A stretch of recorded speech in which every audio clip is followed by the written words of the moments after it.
Pemirsa, bisnis klinik aborsi ilegal di Jakarta tidak pernah lenyap meski polisi berulang kali menggelar penggerebekan. Kawasan Senen Jakarta Pusat menjadi terkenal sejak dulu sebagai lokasi untuk aborsi.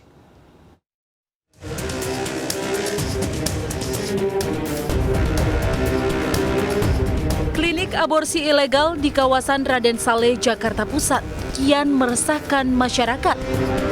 Penggerebekan polisi ternyata tidak membuat klinik aborsi ilegal lenyap.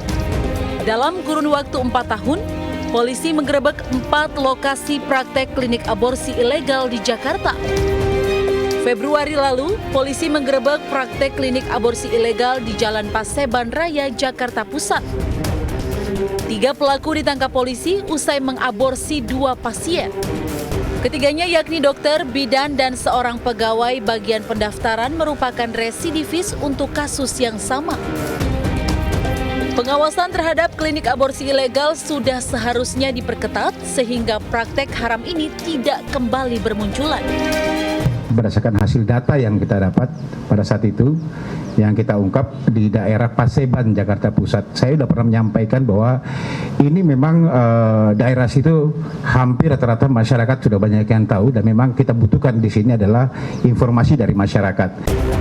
Aborsi ilegal tidak hanya mengancam janin, tapi juga membahayakan sang ibu yang tega menggugurkan kandungannya. Aborsi ilegal beresiko terhadap kesehatan organ wanita, mulai dari pendarahan hebat, infeksi peradangan panggul karena sisa jaringan yang tertinggal atau alat yang tidak steril, sepsis yang menyebabkan demam, menggigil, dan nyeri hebat.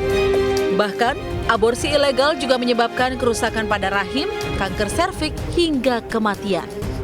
Dari Jakarta, Tim Liputan iNews melaporkan.